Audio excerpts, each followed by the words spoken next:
Hi viewers, welcome to our channel. నిన్న టీవీ9కి ఇచ్చిన ఇంటర్వ్యూలో మోదీ గారు అయితే కొన్ని అంశాలు ప్రస్తావించడం జరిగింది. అందులో మెయిన్గా చూసుకుంటే బీఆర్ఎస్ అండ్ కాంగ్రెస్ ఈ రెండు కూడా ప్రభుత్వాన్ని చెరోవైపున పరిగెత్తిస్తున్నాయి. సో ఏదో రోజున రెండు కూడా తీసుకొచ్చి ప్రభుత్వాన్ని మా చేతుల్లో పెడతాయని చెప్పేసి అన్నారు. దీన్ని బట్టి చాలామంది విశ్లేషకులు ఏ విధంగా అభిప్రాయపడుతున్నారు అంటే, మహారాష్ట్రలో ఏ విధంగా గవర్నమెంట్ చీల్చారు, అదేవిధంగా తెలంగాణలో కూడా మోదీ గారు బీజేపీ ప్రభుత్వాన్ని చీల్చే పనిలో ఉన్నారన్న వార్తలు అయితే వస్తున్నాయి. సో ఆ పాసిబిలిటీస్ అయితే కనిపిస్తున్నాయి. నిజంగా మరి పార్లమెంట్ ఎలక్షన్స్ తర్వాత ప్రభుత్వం చీలిపోతుందా లేదా? సో ఇదే అంశం మీద డిస్కస్ చేయడానికి ప్రజెంట్ మనతో పాటు సీనియర్ జర్నలిస్ట్ జయదేవ్ గారు వారితో డిస్కస్ చేద్దాం.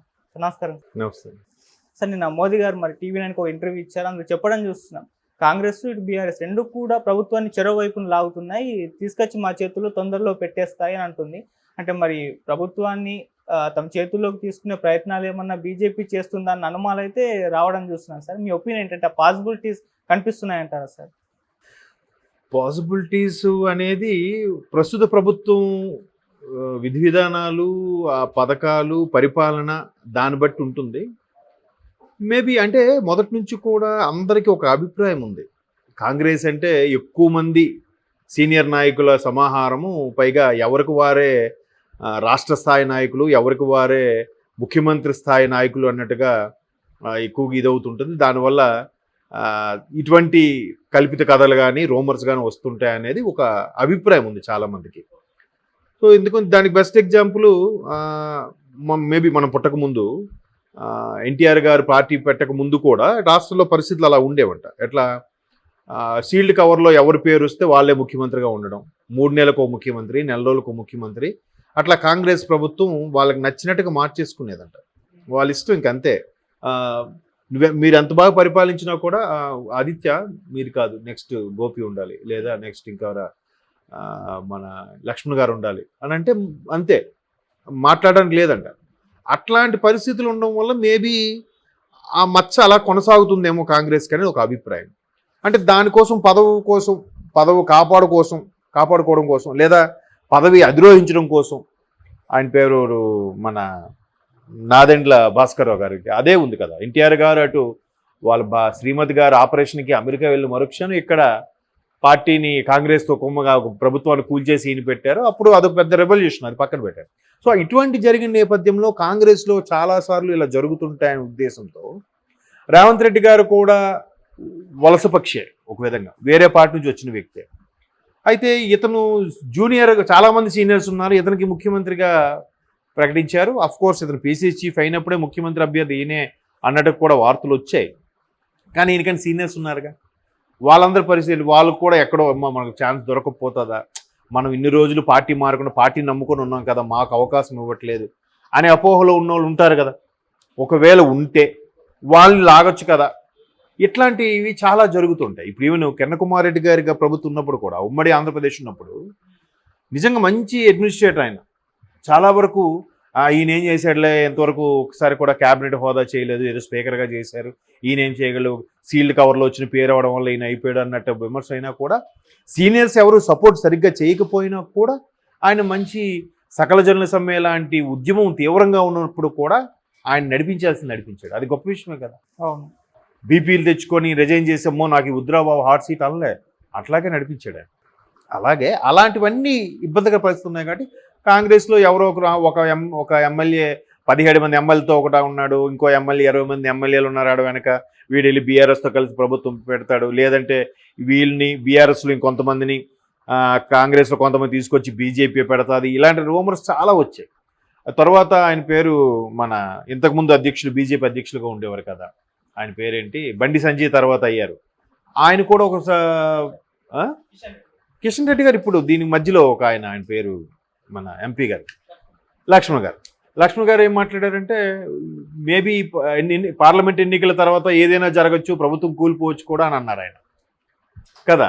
సో అలాగా అన్న నేపథ్యంలో ఇది ఒక రకంగా ఒక రోమరా క్రియేట్ చేస్తున్నారా, లేదా ఎవరికి వాళ్ళు ప్రయత్నిస్తున్నారా, లేదా నిన్న మోదీ గారు 5 ఎడిటర్స్ ఇంటర్వ్యూలో ఇచ్చిన భాగంగా నిజంగానే ఈ విధంగా ప్లాన్ చేస్తున్నారా అనే సందేహాలు అయితే వస్తున్నాయి. ఊర్లలో ఒక పాత సామెత ఉంది, ఎద్దు ఎండకి పోతు నీడకి లాగితే బండి సరిగ్గా వెళ్ళదు అని. అంటే ఒక ఎడ్ల బండికి 2 ఎడ్లైనా కట్టాలి, 2 బర్రెలైనా లేదా పోతులైనా కట్టాలి. ఒక ఎద్దు ఒక పోతు కట్టే అనుకో అదొకవైపు ఇదొక వెళ్తుంటుంది, బండి సజావుగా సాగదు. ఆ రెండు వెళ్ళిపోతే చక్రాల బండి అక్కడే కుదేలైపోతుంది కదా. సో అప్పుడు బీజేపీ టేక్ ఓవర్ చేస్తారన్నట్టుగా నిన్న ప్రధానమంత్రి గారు చెప్పారు. సో ఇట్లాంటి ప్రయత్నాలు జరుగుతున్నాయేమో చెప్పలేము, ఎందుకంటే కాంగ్రెస్ అసలే బెంచ్ మార్క్ మీద ఉంది. రేవంత్ రెడ్డి గారు ఉన్న నాయకుల్లో యంగ్, ఆయనకి ఇచ్చారు. అఫ్ కోర్స్ ఆయనకి రాహుల్ గాంధీ గారు ఫుల్ సపోర్ట్ ఉందని కూడా ఆయన ఇంటర్వ్యూలో చెప్పారు. కానీ లోపల ఉంటుంది కదా, మాకన్నా మొన్న వచ్చాడు ఈయన అప్పుడే పగ్గాలు చేపట్టేశాడు, మేము ఎప్పటి నుంచో జెండా మోస్తూ ఉన్నాం, మేము పార్టీని నమ్ముకొని ఉన్నాం, మేము ఏ పార్టీ మారలేదు, మాకు అవకాశం రాలేదు, వీడి మీద ఒక చిన్న ఎలిగేషన్ వచ్చినా మాకు అవకాశం వస్తుందిలే, ఇట్లాంటి పరిస్థితులు కూడా ఉన్నాయి. ఇప్పుడు ఈవెన్ కేసీఆర్ గారు కూడా ఒక సందర్భం, కేసీఆర్ గారు కాదు ఎవరో బీఆర్ఎస్ నాయకులు ఎవరో ఒక సందర్భంలో అన్నారు, కాంగ్రెస్కి ఖచ్చితంగా 5 ఏళ్ళు ప్రభుత్వం నడిపించే అంత ఇది లేదు, మళ్ళీ మనకే అవుతుంది అన్నట్టు కూడా ఒకనొక సందర్భంలో ఎవరో బీఆర్ఎస్ నాయకులు అన్నారు, సరిగ్గా గుర్తు రావట్లేదు.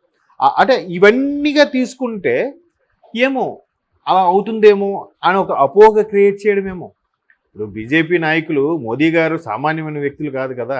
ఆయన ఇంతవరకు నాకు తెలిసి ఈ 10 ఏళ్ళు ఎవరికి ఇంటర్వ్యూ ఇచ్చిన దాఖలాలే లేవు కదా. అంటే మామూలుగా ప్రెస్ మీట్లోనూ సభల్లోనూ మాట్లాడిందే తప్ప, ప్రెస్ మీట్లో కూడా కాదు, ఓన్లీ సభల్లోనూ ముఖ్య కార్యక్రమాల్లో మాట్లాడిందే తప్ప స్పెషల్గా ఒక ఛానల్కి ఇచ్చిన ఇంటర్వ్యూ అయితే ఎప్పుడు లేదు కదా. అవును. మరి అటువంటి ఇచ్చారంటే ఆయన అస్త్రశస్త్రాలతో రాకుండా ఉంటాడా? ఏ క్వశ్చన్ వేసినా 6 కూడా వేస్తాడు ఆయన, అంత మేధావి ఆయన. ఇంటర్నేషనల్ ఛానల్స్ కూడా ఒక సందర్భంలో ఈయన ఇంగ్లీష్లో మాట్లాడగలరా అనుకున్నా కూడా ఆశ్చర్యపరిచేలాగా మాట్లాడగలిగాడు. సో ఇంకా స్థానికులకి ఇంకేం చేయగలుగుతాడు, ఈజీగా మాట్లాడగలుగుతాడు కదా. మాట్లాడుతూనే ఏం చెప్తున్నాడు, అదేదో కథ ఉన్నాడు చూసారా, ఒక పంతులు గారు మేకను తీసుకెళ్తుంటే పంతులు గారు ఏంటి కుక్కను తీసుకెళ్తున్నారు అన్నారంట ముగ్గురు. అంటే 4వ నిజంగా కుక్క అనగానే వదిలేస్తే ఈ నలుగురు కలిసి ఆ మేకను వండుకొని తినేశారంట. అలాంటి సందర్భం వచ్చినట్టుగా ఇక్కడ ఊరికే కూలిపోతుంది ఒక అపోహ క్రియేట్ చేయడం. ఇప్పుడు ఎన్నికల గేమ్ కాబట్టి ఎన్నికల వ్యూహంలో భాగంగా కాంగ్రెస్ అంతే, కాంగ్రెస్ పథకాలు అంటుంది కానీ సరిగ్గా చేయదు, కాంగ్రెస్లో అందరూ నాయకులే, ప్రభుత్వం ఎప్పుడు ఉంటుందో తెలీదు, మళ్ళీ అంటే ఒకప్పుడు ఆల్రెడీ అలా చేశారు కాబట్టి ఆ ఫీలింగ్ ఉండిపోతుంది. ఇంతకుముందు అప్పుడు అలాగే జరిగేది కదా, ఇప్పుడు కూడా అలాగే జరుగుతుందేమోరా అని ఎవడైనా అన్నాడు అనుకో, ఓకే ఇప్పుడు కూడా అలాగే జరుగుతుందా అనే ఫీలింగ్ క్రియేట్ చేసేలాగా మాట్లాడుతుంది. ఇదంతా పొలిటికల్ స్టంట్ ఇది. బట్ రేవంత్ రెడ్డి గారు చిన్న చిత్తగా వ్యక్తి కాదు కదా. ఆయన ఎప్పుడో చెప్పాడు, ఒకవేళ ప్రభుత్వాన్ని కూలదోసి నా వెనక గోతులు తవ్వేలాగా లేదంటే ఎమ్మెల్యేని లాక్కునేలాగా ప్రయత్నాలు చేస్తే అంతకు ముందు ఒక అడుగు ముందే నేను ఉంటా, నేనేంటి అప్పుడు నేను నా వైపు నుంచి స్టార్ట్ చేస్తాను కూడా చెప్పాను. ఇవన్నీ ఏంటంటే తెలంగాణ గురించి ఆంధ్ర గురించి అడుగుతున్నారు కాబట్టి మోదీ గారు ఆ విధంగా సమాధానం చెప్పాలి. అదే లౌక్యం అంటే, అదే చాలా తెలివితేటలు అంటే, అంతే కదా. ఇద్దరు చెరోవైపు లాగితే ఖచ్చితంగా మేమే నడిపించాలి, ఇంకెవరు నాయకులు ఉండరు, మా దగ్గరికి అవకాశం వస్తుందని ఎవరు కాన్ఫిడెన్స్ వాళ్ళది. ఇప్పుడు వైసీపీలు చెప్పట్లే వైనాట్ 175 175 వస్తాను ఈరోజు కూడా చెప్తున్నారు కాన్ఫిడెన్స్తో. బట్ లోపల డౌట్ ఉంటుంది, భయం ఉంటుంది, బయటికి అలా చెప్పాలి, చెప్పకపోతే ఎలా? కాకపోతే లేదు ఒక్కసారి కుదేలు చేసేద్దాం అన్నట్టుగా కేజ్రీవాల్ గారిని అరెస్ట్ చేశారు, ఇక్కడ రేవంత్ రెడ్డి గారి మీద కూడా ఒక ఇష్యూ నడుస్తుంది. అట్లాంటి అరెస్టులు లాంటివి ఏమైనా ప్లాన్ చేసి ఒక్కసారిగా అనిశ్చితి పరిస్థితిని ఏర్పరిచేలా చేస్తే ఏమో మారొచ్చేమో, ఇంకెవరైనా వెళ్ళొచ్చేమో, విసిగిపోయి మళ్ళీ కాంగ్రెస్లో ఇదే ఇబ్బంది అని అనుకోవచ్చేమో. రకరకాలుగా ఉంటాయి కదా. ఆ రకరకాలుగా ఉన్నది అనేది ప్రతిపక్షాలు క్యాష్ చేసుకుంటాయి. మోదీ గారు మరి ఒక ముఖ్యమంత్రి స్థాయి ఒక సాధారణ కార్యకర్తగా ఉండే వ్యక్తి దేశానికి, రాష్ట్రానికి, గుజరాత్ రాష్ట్రానికి 3-4 సార్లు ముఖ్యమంత్రి, దేశానికి 2 సార్లు ప్రధానమంత్రి, ఇప్పుడు 3వసారి ఈసారి గెలిస్తే ప్రధానమంత్రి అయ్యే వ్యక్తిగా ఉంటే అంత ఆషామాషి వ్యక్తికి ఎవరుగా? సో అందుకు అలా చెప్పుండొచ్చు, కానీ చూద్దాం, అంత ఈజీ ఏం కాదు అనుకుంటున్నాను. ఎన్నికల తర్వాత క్లారిటీ వస్తుంది. Okay sir, thank you so much sir.